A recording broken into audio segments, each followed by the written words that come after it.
Hello, Monetization Nation. I'm Nathan William, your host, and today I'm joined by Kenny Harper. Kenny works with small business owners to achieve more freedom and fulfillment by increasing business profitability through implementing proven systems and effective strategies. He's also the author of Amplified Business Breakthroughs. In today's episode, we're going to discuss 5 easy and effective ways to maximize our profits. We'll also cover the following key takeaways. Number 1, everyone has the opportunity to amplify and improve their business strategies. Number 2, we have to pay attention to our leads so we can take care of our potential customers. Number 3, we should provide free value before we try to sell anything. Number 4, we can implement new strategies and take new actions to influence and improve our conversion rate. Number 5, we want to measure and optimize the average price per transaction and the average number of transactions per customer to improve our customer lifetime value. Number 6, our profit isn't just how much money we make, it's how much money we get to keep. And number 7, a 1% improvement can make a huge difference in profitability. Thank you so much for joining us on the show today, Kenny. Thank you for the opportunity to share a message that can help impact others to have more freedom and fulfillment. And today we're going to talk about 5 easy and effective drivers to maximize profits. So can you start off by sharing with us, Kenny, something that you are super passionate about? My business is Rock My Image, and my podcast and movement is Growth Amplifiers. And if you notice, there's some sort of tie between that, rock amplifiers. Music, right? Music. I'm passionate about music. I went to a rock concert when I was 14 years old and was blown away by this little band. I don't know if you ever heard of them. It was in Solomon, Kentucky. It was called Metallica. Yeah, there you go. And I had like the snake pit passes, so I was surrounded by the band and just blown away by how they connected with the audience, how they just elevated the energy in the room. And I didn't know what I wanted to do for a career, but I knew I wanted to connect with people and use my passions, my talents to make a positive impact. So that is something I love. And you didn't decide you wanted to become a rock star? And so I did learn how to play music. That's how I started my first, passion project was playing music, being in bands. I get to record some albums, opened up for some pretty good bands. Wasp is an old band from the 80s. And then I actually met my wife playing a show out at Jacksonville Beach, which is really cool.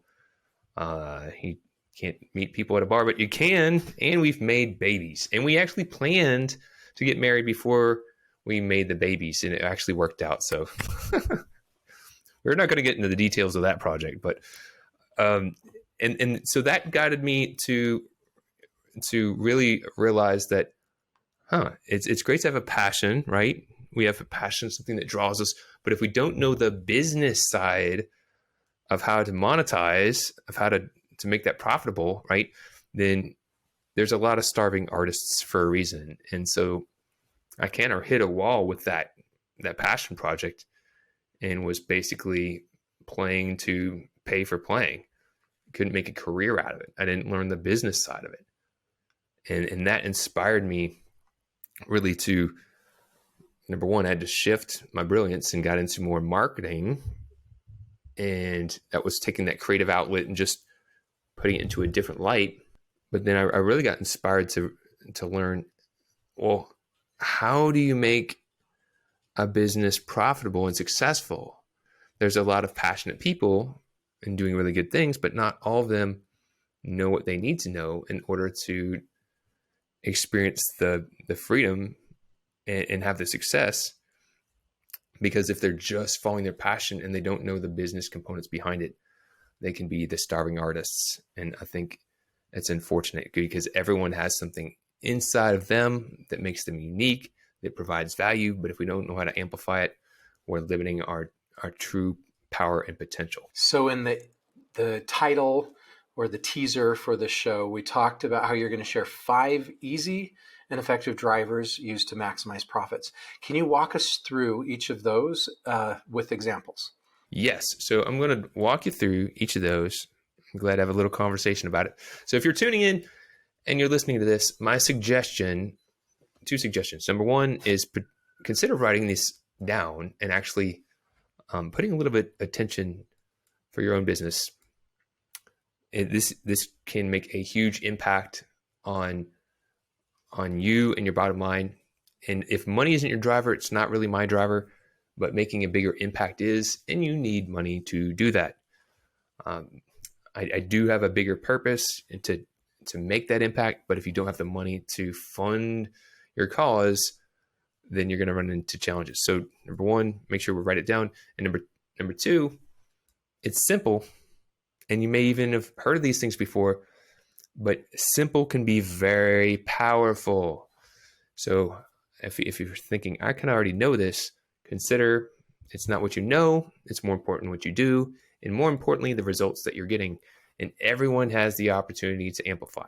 So with that little intro, number one is the first of the 5 profit drivers is leads.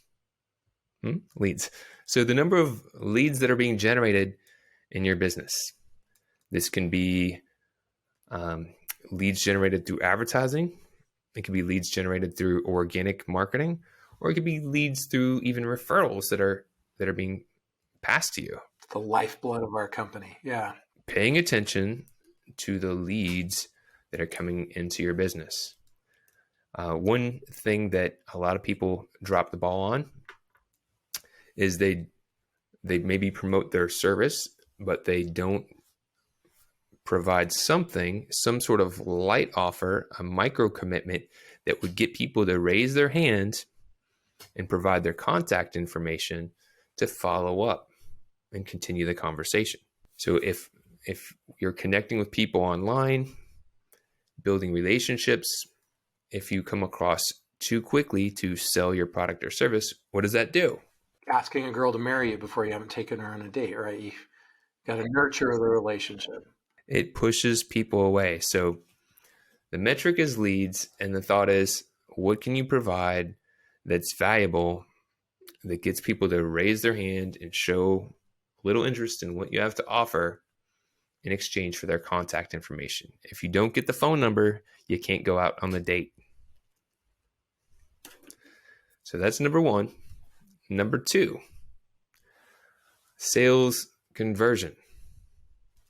So what's the percentage of leads that convert into customers?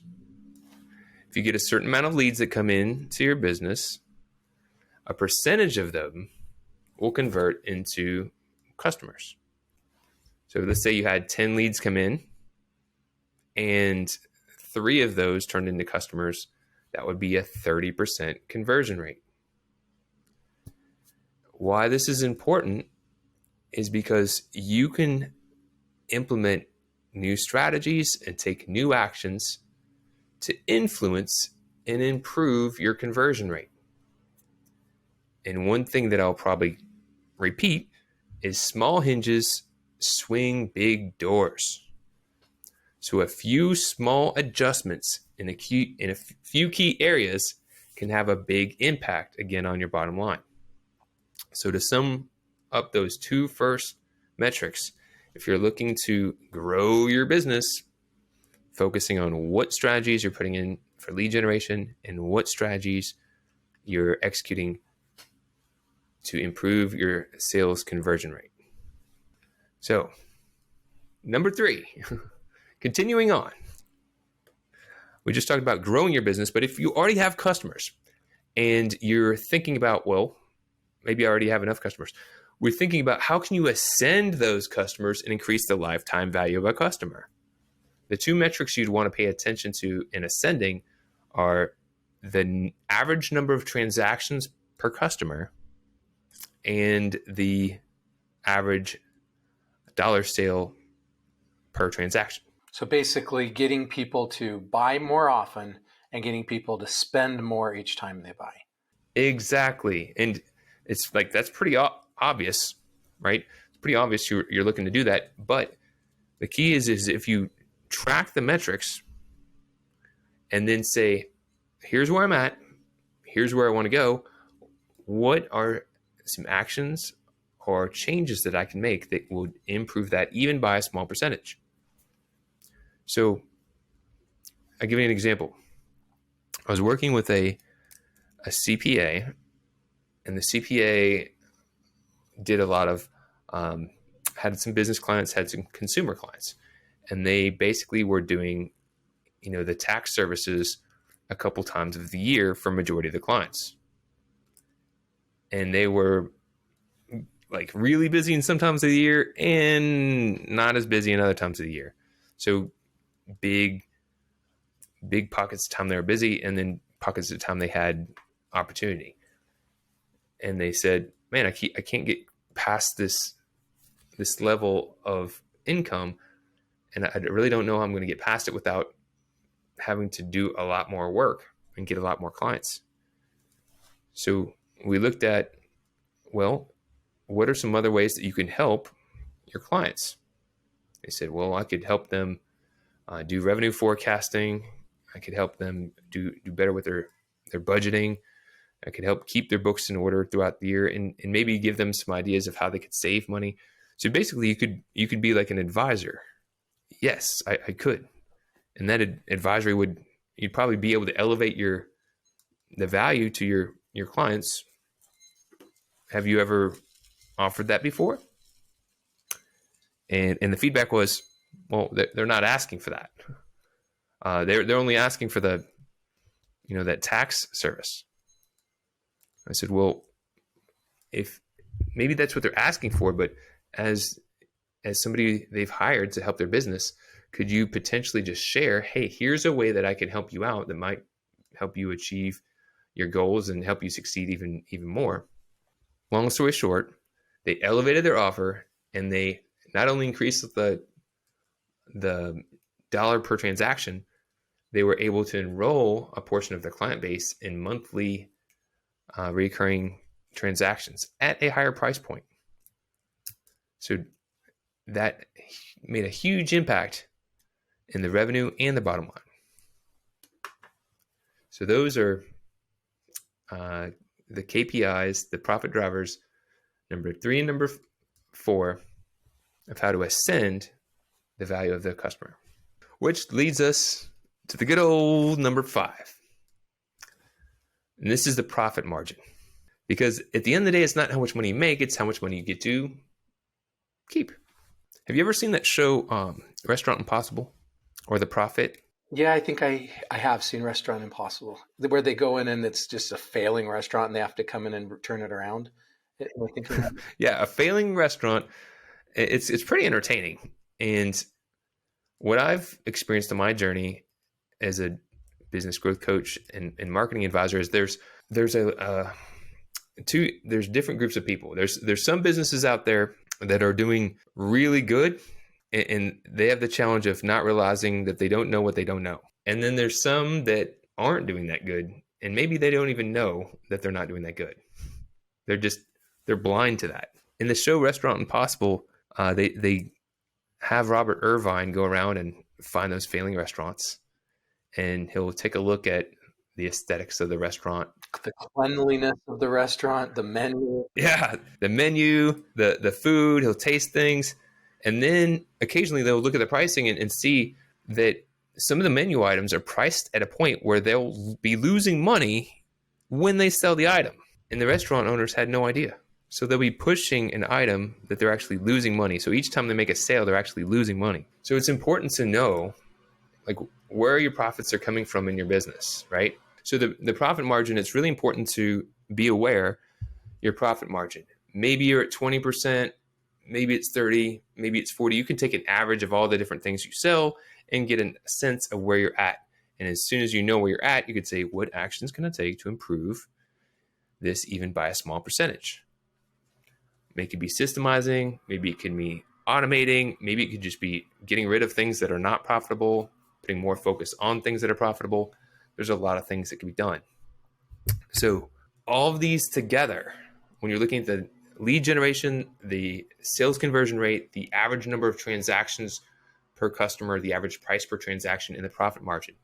Once you've identified where you're at now, That's your benchmark. And then as soon as you define your benchmark, you can then set goals to improve.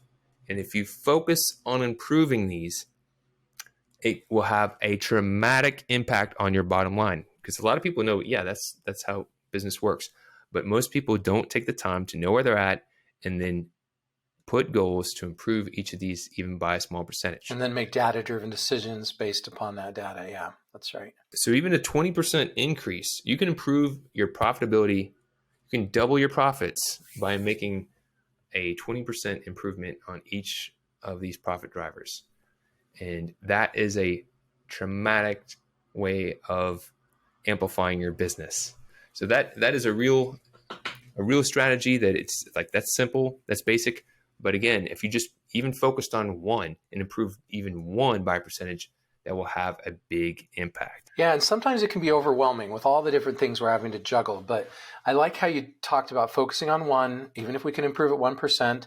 You sound like a football coach, right? If we could just be 1% better this week than we were last week, we don't have to do everything perfectly this week. But what can we do to get 1% better? And the data is a great way to help us know where some of the best ways are to do that. I mean, and that focus has been an Achilles heel for me in the past. I still battle that today. And a big Achilles heel for a lot of the people that I work with is, like you mentioned, the overwhelm of how many things we've got to juggle, how many things that are coming at us, the distractions. It can become overwhelming. And then before you know it, we're not making much traction on anything. Maybe we're trying to move too many items at the same time, and that's very ineffective. Okay, so let's go back to the strategy you talked to us about leads. So what are some of the best ways to gain leads, and how do we turn more of those leads into conversions and transactions? Good question. Thank you, Nathan.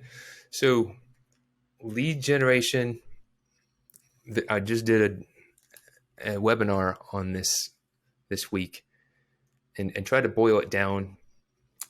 I'm working with a group of accountants and bookkeepers, helping them gain more advisory clients, more coaching clients. And the challenges that they've had is they've run a lot of advertising, and the challenge that they're having with advertising, like pay-per-click or display, is that they're putting their message out there, but anyone can see the ads and click in, and they're getting a lot of lame, low quality leads. So advertising can be really powerful, but you want to be as focused as possible to who your ideal customer is. Advertising could get your message out, but if you make your net too broad, it can be a challenge. Now, when I'm giving that advice, let me frame that. That's for business to business. You really want to get that focus. You may cast a slightly wider net if you're selling to consumers, selling products. So advertising is one. Organic marketing is another, right? Creating content, having articles, podcasts, videos, putting social media out there. But there's even a challenge with that. It's so saturated.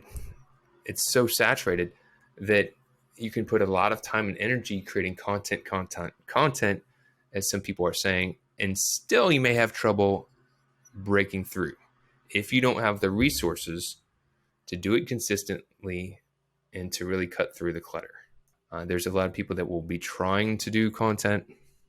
They'll be trying to put things out there, but if they're not able to do it on a consistent basis, then they may just be spending a lot of time not really getting much traction. Number 3 of the 3 would be direct response.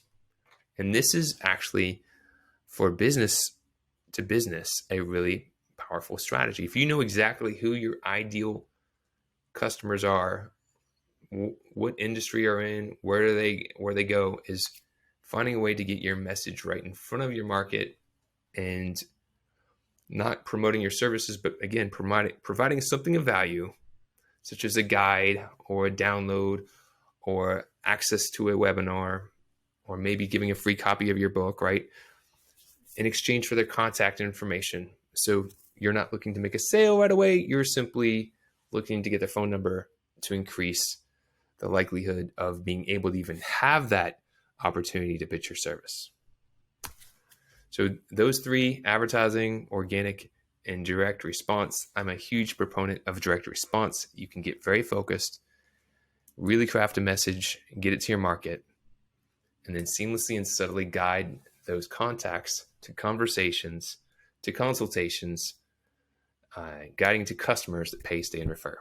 Yeah, and historically, direct response had a lot to do with mail and offline elements, but those strategies have been converted very nicely into digital, and so direct response is a really nice way to say marketing directly to a customer online, and as opposed to the opposite of brand-based marketing. Is that correct? That is very nicely articulated, Nathan.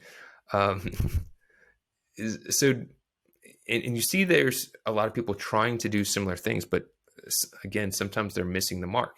So we're talking about kind of like moving into sales conversions.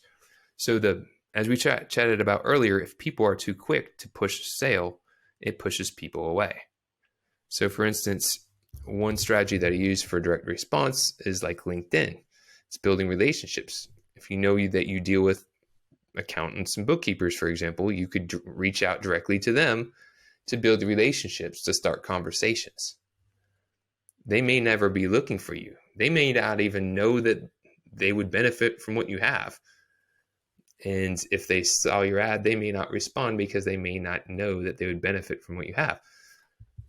So getting a message out to them that guides them to take a next step would be a way to begin that relationship and generate more leads. And they're responding directly to you reaching out to them and sharing some sort of prompt to move that relationship, to move that connection to the next stage in the relationship. Okay, you were going to maybe share with us an example of how we can, of someone that's effectively gained leads and or increased their conversions. All right, so gained leads, maybe they have leads, and this happens a lot. So one of the things that my specialty is as a marketing advisor, are you familiar with digital marketer? Yes. Okay, so I'm a certified digital marketer advisor. I'm also a partner. And one of the specialties that I really work with is helping people and businesses optimize their customer value journey, which is kind of along the lines of what we're talking about. The framework that attracts prospects and seamlessly, subtly guides them to become customers that pay, stay, and refer. And a common misstep that a lot of people have is they'll gain a lead and they'll try to make a sale. Hi, lead. Thank you for reaching out. Let's make a deal. Now, if you're selling a low ticket commodity, maybe that's okay. But if you're selling something that maybe is more intricate, maybe has a higher ticket value, it may be worth building a little bit of rapport, sharing a little bit more about who you are, the value that you provide, the transformation that you help people have with your product or service, sharing case studies, inviting people to connect or engage in some way, but really engaging with that lead in some way, shape, or form. So they're connecting with your brand. They're getting a sense of how you operate, and that familiarity provides a lot of value towards getting people comfortable and confident with how you may be able to help them. So, for example, one of the things that I do in my business, if I'm generating a lot of leads on LinkedIn, well, in some cases, I'll connect with people and have a conversation like this. In other cases, I've facilitated virtual events to just get people in the same room, like a virtual mastermind or a focus group, or maybe more of a workshop, like a webinar. And that way I'm getting a lot of people together at once, providing value, sharing a little bit about the background, building camaraderie and case study, and then guiding people to, if you're interested in the value that we provide, here's that next step. So it's really looking to craft that step from having their initial engagement to moving into action, but not pushing something and pushing them away. Thank you so much, Kenny, for sharing your stories and insights with us today. To learn more about or connect with Kenny, you can find him on LinkedIn, check out his books on Amazon, or visit his website at growthamplifiers.com. You can also get a free copy of my ebook, Passion Marketing, and learn how you can become a top priority of your ideal customers at passionmarketing.com. Thank you so much for joining me for today's episode, and I wish you success as you strive to maximize your profit. Do you want to become a better digital monetizer? To receive great monetization stories and secrets, please go to monetizationnation.com and join free. And if you liked today's episode, please subscribe to the show and share it.